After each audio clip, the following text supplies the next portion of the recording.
حریص علیکم بالمؤمنین رؤوف الرحیم، ایسی محسن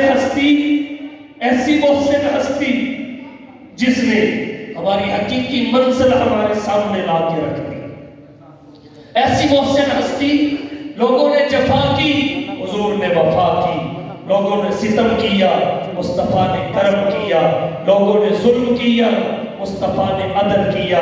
یہی وہ ہستی ہے جس نے ضلالت کو ہدایت میں بدلا، جہالت کو علمیت میں بدلا، بغاوت کو اطاعت میں بدلا، شقاوت کو سعادت میں بدلا، اجنبیت کو اپنائیت میں بدلا، جفا کو وفا میں بدلا، رہزنوں کو رہبر بنایا، جاہلوں کو عالم بنایا، صنم پرستوں کو سمد پرست بنایا، باطل پرستوں کو حق پرست بنایا، اپنی ہی عزتوں کے ڈاکوؤں کو دوسروں کی عزتوں کا محافظ بنایا، جو حلائے عرب کو مقام صحابیت پہ پہنچایا، ذروں کو صحرا کیا، قطروں کو دریا کیا، غلاموں کو آقا کیا۔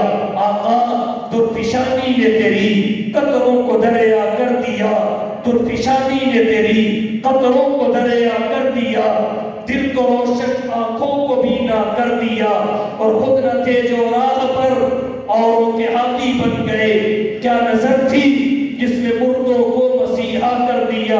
آپ کی ذات گرامی اللہ کے بعد سب سے بڑی محسن ذات ہے، جس کو میں یوں کہوں تو بے جا نہیں۔ راہ میں کانٹے جس میں بچھائے، کالیاں دی پتھر برسائے، راہ میں کانٹے جس میں بچھائے، کالیاں دی پتھر برسائے، اس پہ چھڑکی پیار کی شبنم صلی اللہ علیہ وسلم۔ سب کے عوض دارو شفا دی، تان سنے اور ایک دعا دی، زخم سہے اور بخشا مرہم صلی اللہ علیہ وسلم۔ بحر سخاوت کان مربت، آئینہ رحمت شافی امت، مالک جنت قاسم کوثر صلی اللہ علیہ وسلم۔ دولت دنیا خاک برابر، ہاتھ کے خالی دل کے تبنگر، مالک کشور تخت افسر صلی اللہ علیہ وسلم۔ تیسرا سبب حسن سلوک اور احسان ہے۔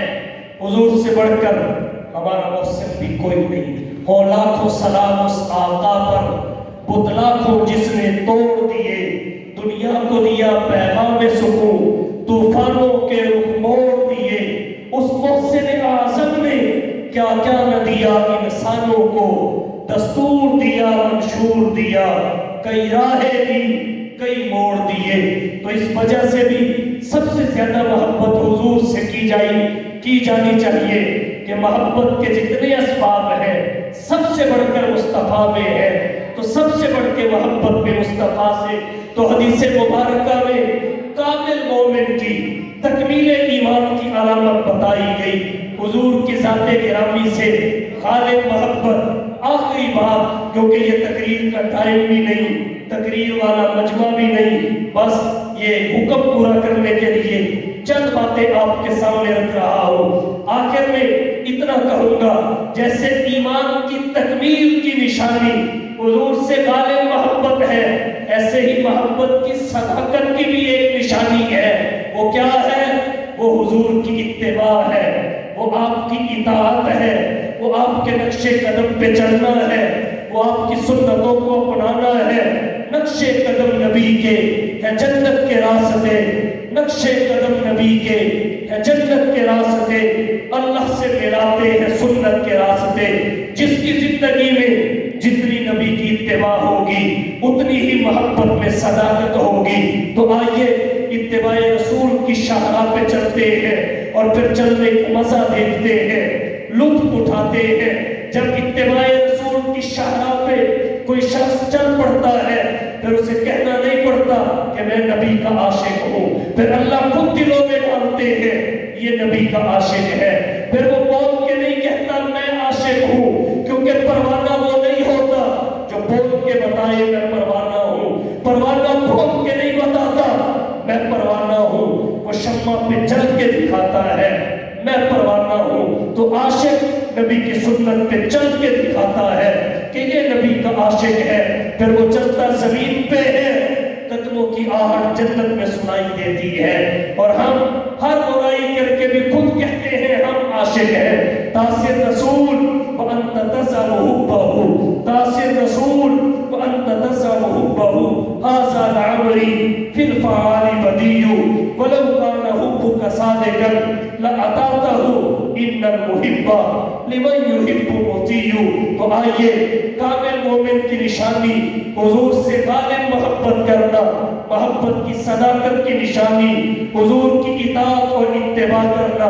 یہی پیغام ہے کہ عملاً نبی کی سیرت پہ چلا جائے، نبی کی سنتوں کو اپنایا جائے، تاکہ حضور کی سیرت کی محفوظیت، تاریخیت، جامعیت، کاملیت، عملیت کا اظہار ہو، مذہب اسلام کی مذاہب عالم پر فوقیت، برتری اور بالا تری واضح ہو.